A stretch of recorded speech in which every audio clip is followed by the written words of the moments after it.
Welcome to the Mean Lady Talking Podcast. This is the podcast that tackles tough questions about relationships, life, love, and loss.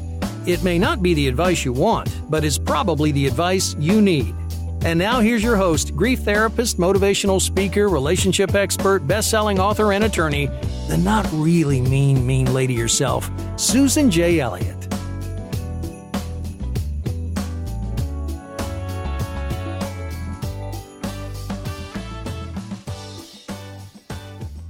Good day, everybody. This is Susan Elliott, host of the Mean Lady Talking Podcast. I've seen abusive relationships from being in one, from being a volunteer advocate for domestic abuse victims. I've worked with organizations. I have a Getting Past Your Breakup program, which we do a lot of advocacy. We do speaking, we do book matching, we do all kinds of things with domestic violence organizations.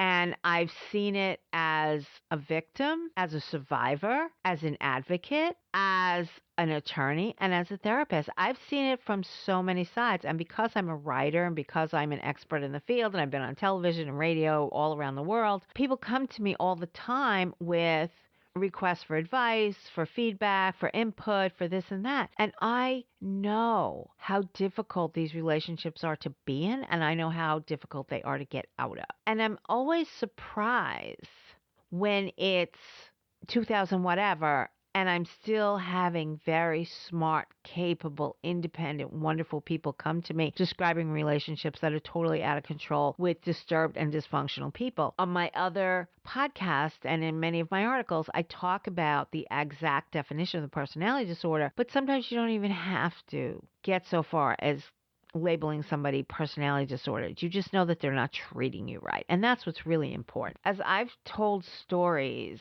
over and over again, I was in several abusive relationships. And that's a lot because I was not a person who always had a boyfriend as a teenager, and I was married through all of my 20s. So to have several abusive relationships, that's a lot. But when I hear about the way people are treated in abusive relationships, it really upsets me. And like I've said before, I'm doing a boot camp in the fall that I've been spending more than a year developing because I'm writing my next book about the aftermath of a breakup with the personality disordered. And there are some very specific issues that these relationships have. It's very difficult. And when somebody gaslights you, and I have a previous podcast about gaslighting, which I'll put in the show notes of this episode, which is episode 25, I know that you don't know which end is up. There's a few different things at the core of every bad relationship. Now, I'm not going to say if your ex or the person you're with has a personality disorder. I'm going to talk about relationships in a general abusive way. If a person is a sociopath, psychopath, narcissist, they are abusive. It's just the nature of these people. If they gaslight you, that's abusive. If they call you names, that's abusive. If they say fuck you, that's abusive. Anybody who calls you names, who talks to you like that is abusive. Robin Norwood said that the incredible irony of relationship addiction is that at the core of this obsession with another person lies deep fear of intimacy, a fear we never have to face so long as we continue to choose partners who are, for one reason or another, impossible. I really love that quote, and it took me several years of my own therapy to understand that intimacy requires closeness. It requires being vulnerable. It requires letting go of fear of whatever's going to happen. If you've been hurt in your life, if you have fear of abandonment, fear of intimacy, you might not be capable of that closeness, of that vulnerability, of that fearlessness. It's just not possible until you work through your stuff and come out on the other side and realize that being alone is not the end of the world. But when you have relationship addiction, love addiction, when you've been in and out of abusive relationships with abusive people, you don't get to look at your fear of abandonment. You don't get to look at your fear of intimacy. You assume that it's not there, that you want to be close to this person. You want to be intimate to this person. But if you really wanted true intimacy, you would figure out a way to have true intimacy and work on your issues. The problem comes when we're so involved in these chaotic relationships, we don't look at ourselves. We never get to what's wrong with me because we're always bobbing and weaving in these crazy relationships. We keep things swirling on the outside to avoid the chaos that's actually going on the inside. There's so much unresolved loss, unresolved issues, past relationships that we haven't even looked at because it's too painful, different situations in our life because it's too painful. I used to tell people when I was first looking at my adoptee issues that every time I opened that particular can of worms, that it was like putting my hands on a hot stove. And I ran away from the fact that I had abandonment issues, I had insecurity issues, I had everybody leaves me issues. If you suffer from fear of abandonment, you will continue to find relationships with people who will abandon you because the hurt of abandonment is less than the fear of being close. You are also trying to win over the abandonment and find someone who won't leave you. The irony about abandonment issues is that we gravitate to people who will abandon us. And so the fear of abandonment causes abandonment. The only way to win in relationships is not to play the game. If you're with a game player, if you're with somebody who's highly abusive, if you're with somebody who's highly dysfunctional, but you have to become aware that you are playing a game, that you are doing this, and then you have to work on your own issues. When you have abandonment issues, you have a fear of people, a fear of being hurt, and you don't know how to be close in a healthy way. And people with abandonment issues don't leave relationships well. Even if they've spent the entire relationship pushing their partner away, they will suddenly cling to the relationship like a drowning person clings to a piece of flotsam. And many times somebody with a fear of abandonment attracts somebody who has a fear of enmeshment. Now, I'm not going to go into your partner's issues, but many times, even if your relationship is not abusive, it's dysfunctional. And the person who's afraid of abandonment will many times dance with a person who's afraid of enmeshment. So the enmeshed person wants closeness. The abandoned person says they want closeness, but the enmeshed person fears being engulfed, and the person with abandonment issues fears being abandoned. But they only do a dance of getting just close enough to become a couple. And then their overdeveloped defense mechanisms come into play. And if you've ever done a boot camp with me, you know that if you've had these issues in the past, I have you work on overdeveloped defense mechanisms. They're not in either book. They will be in the next book, and they're always in a boot camp for people that need it. But when a person with abandonment issues feels threatened or insecure, whether it's real or not, they automatically cling to the person and they try to control that person not leaving. Now, the person who fears engulfment because they've been enmeshed in other relationships, when the person who has abandonment issues tries to cling to them, they feel the engulfment. They sense suffocation and they pull away. And then the person with abandonment issue tries to pull them closer. And that sends the person with engulfment issues fleeing from the scene. So they're now in the struggle that is their life. They're in the struggle that they need to resolve. They're in the struggle that they've had since childhood. One of them probably had a parent who abandoned them. One of them probably had a parent who engulfed them. This is each of their core issues. But you cannot work out these core issues in relationships. You have to work these core issues out in therapy, in doing your own self-care, in doing your own self-help. You have to do this on your own. You cannot work this out by picking somebody whose dysfunction and whose issues can play perfectly well with yours. This is your core struggle, and these are the issues that trigger problems in relationships.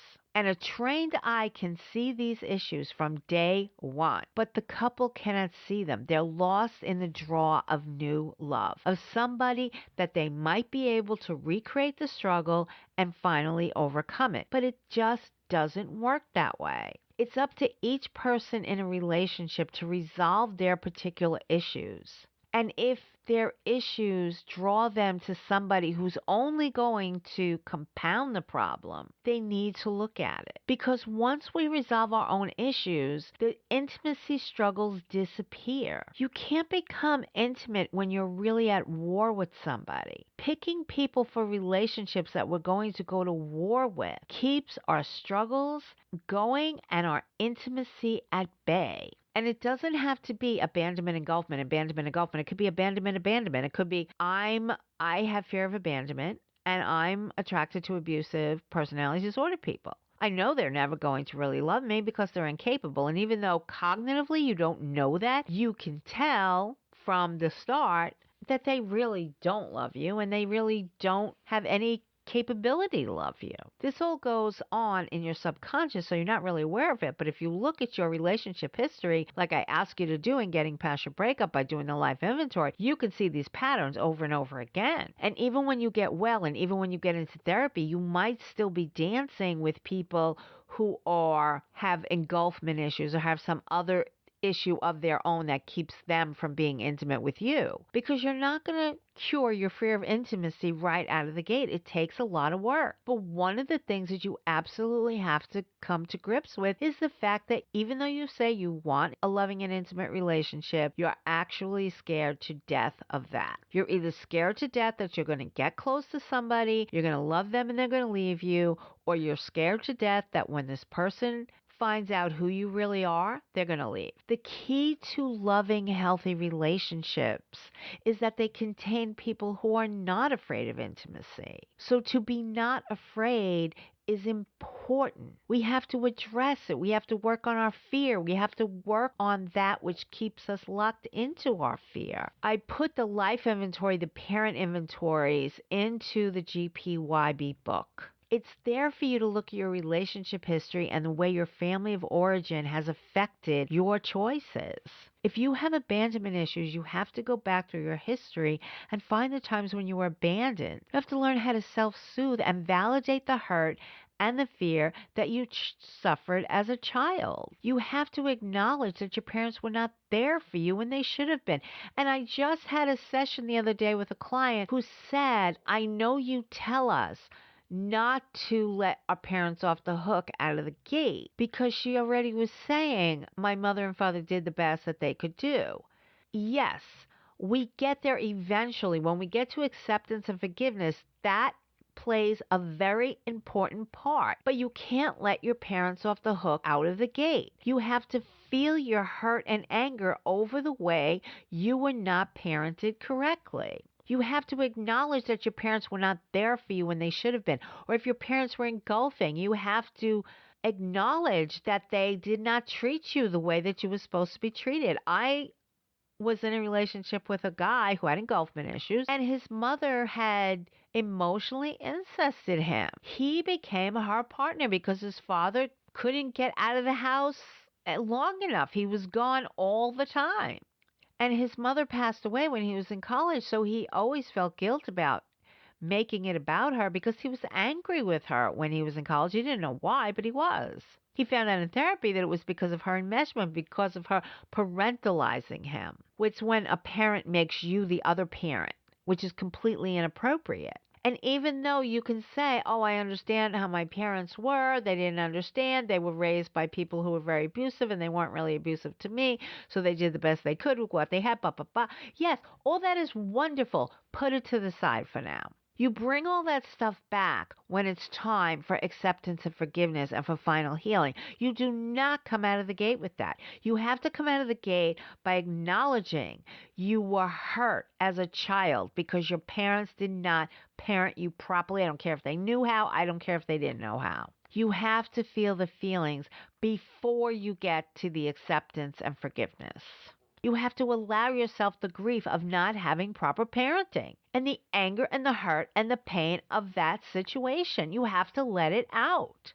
From the beginning of your journey, you should be doing self-soothing and self-caring things. You should be doing your affirmations that target the abandonment, that target the bad parenting. You have to make sure you do nice things for you and for the child within you who was abandoned. Through the relationship inventory, the life inventory, the parent inventory, you can explore the dynamics in your relationships. Explore the role that you take on and that others take on.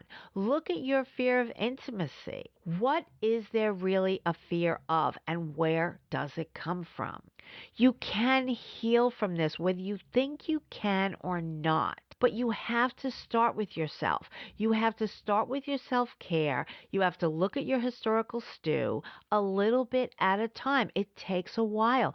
But once you become aware of what you need to do, it puts you on the road to healing and takes you out of the push me, pull me insanity of the relationships that you've had. Think about what you can do for you today. The first step is taking care of you and becoming dedicated to learning what the hell happened. You have to learn to be there for you in a way that no one else has ever been. And then you have to constantly tell yourself that no matter what happens in a relationship, you're fine, you'll be fine. It doesn't matter if you take down all your walls and you enjoy intimacy and the person walks, you're still going to be fine.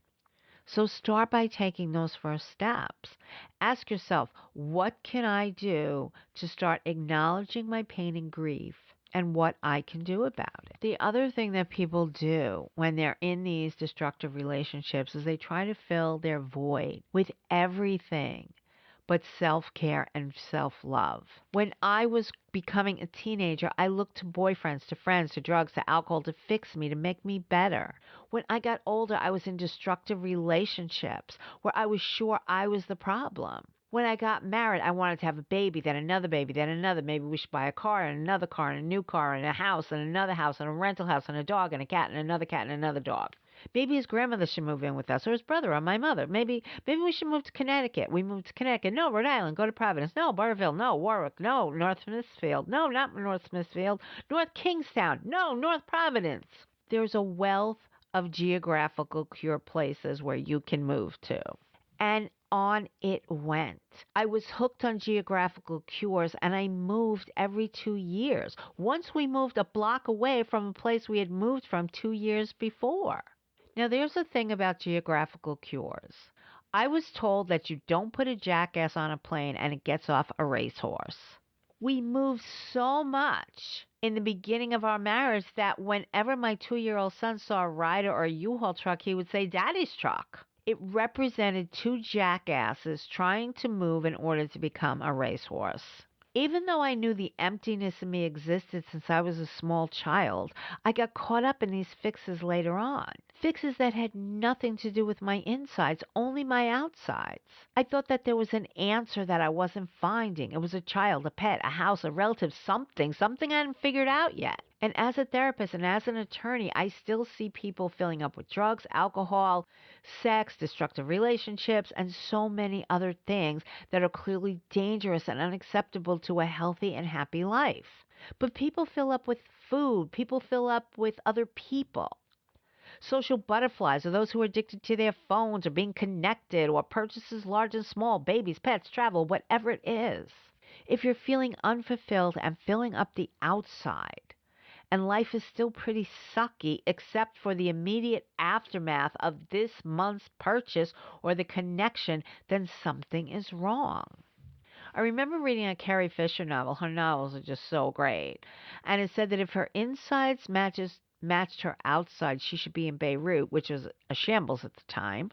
And I was so taken by that analogy that I remembered it and rattled around in my brain. I thought that I too should be in Beirut. Another book that affected me so much, and when Getting Past Your Breakup showed up on so many of the best breakup books of all time, and several of them also had the book Heartburn, I was absolutely thrilled. I was absolutely thrilled and honored to be on the same list as Nora Ephron's Heartburn. And I worked with Nora Ephron's sister, Haley, and when I was a technical writer, I worked for Digital Equipment Corporation Educational Services. And I always wanted to say something to her, but I never did. And she was very good friends with my immediate boss.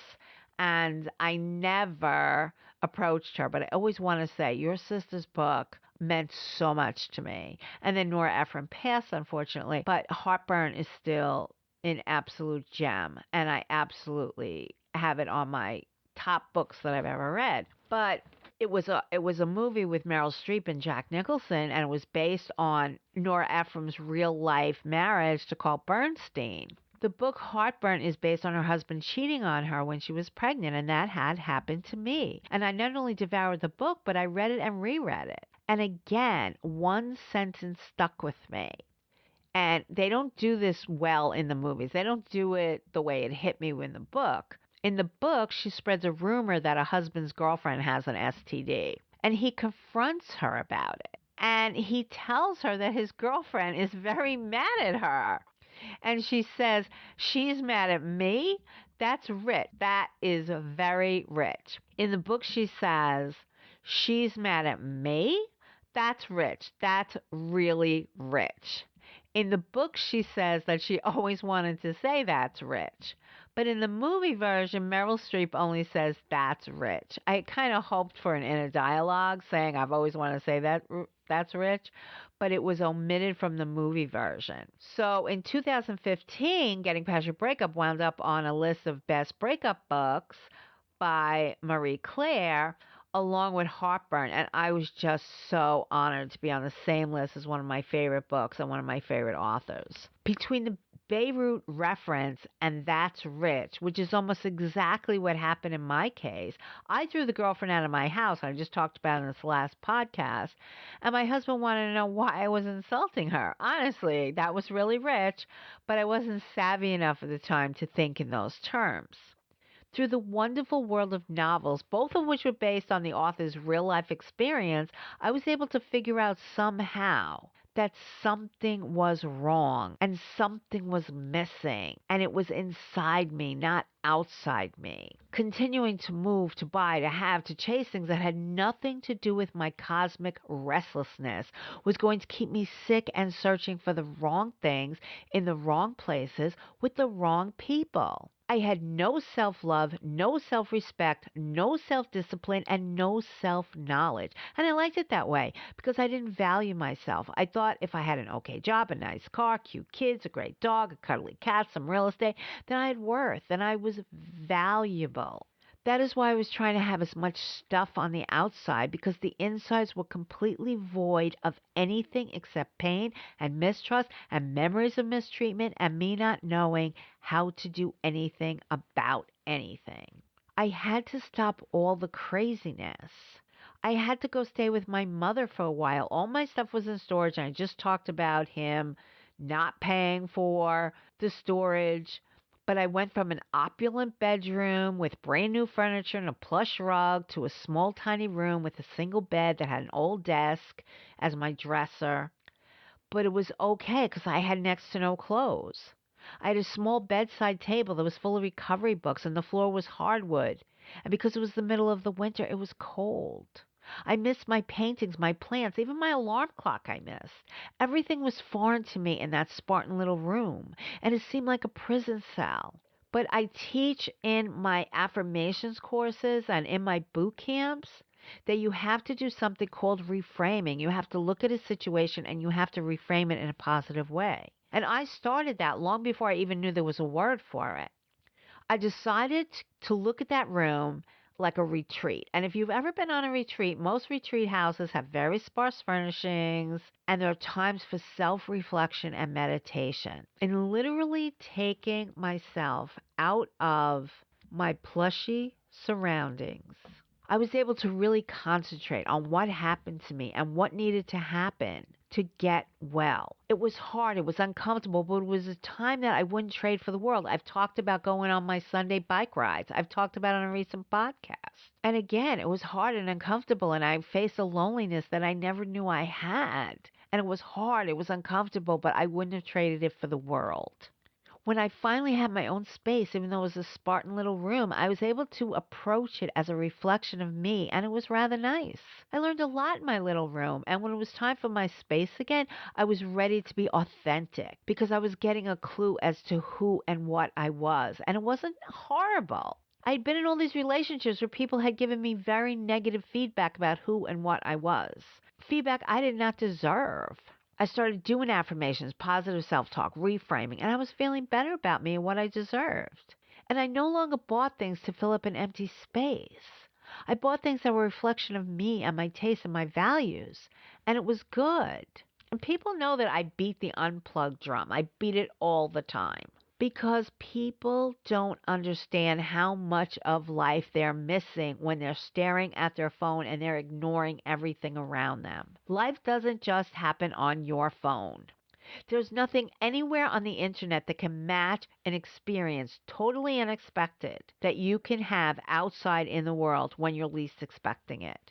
There are sunsets, there's wildlife. There's all kinds of things. I write about this all the time. You have to stop being unable or unwilling to break free of your phone. You have to observe the world around you. You have to have some self-discipline and put it in your pocket and leave it there. It's not just about missing the world around you, but the world inside you. It's about standing still and being okay with the quiet. It's about making peace with the peace. I don't have to run from pillar to post trying to find towns in which to live, houses to buy, cars to buy, children to have. If I was still back then in the world of cell phones, I'd be slamming my face into a phone and finding some website to take me out of my feelings, take me out of what the hell is wrong with my life. In other words, I'd never get to cure it. Self-awareness, personal insight, and self-discipline is a hallmark of a healthy person. Trying to hide in people, places, things is the hallmark of somebody whose self-knowledge is lacking. Not having the self-discipline to put your phone away and leave it away is the hallmark of an unhealthy person. Thinking that a call or a text is a demand and not a request is a sign of an unhealthy person. I walk around New York every day, see people texting and walking completely oblivious to the fact that they're causing a bottleneck behind them. New York City needs to be fast-paced because there's too many people and not enough sidewalk. We can't afford to have people strolling around texting on their phones while people behind them are trying to get somewhere. People walk clutching their phones as if they're going to turn to dust if they don't have immediate access to their phone. They're oblivious to everything, but especially to what they themselves are feeling. It's a total waste of a life which is short to begin with. If you tone down the noise, if you turn off the phone, the computer, the television, the radio, whatever it is, and just sit with yourself and journal or just sit and think and meditate, your restlessness will come to the forefront and the issues that you need to address will pop up. It will flow to your consciousness because it needs and wants your attention. If you get quiet and stop trying to fill the void, you can find your way back home to you. You can find your inner voice. Your inner voice that wants to be heard and not drowned out by a bunch of crap. If it's alcohol, stop drinking. If it's food, stop eating or eat healthy portions. If it's people, learn to be alone without a phone.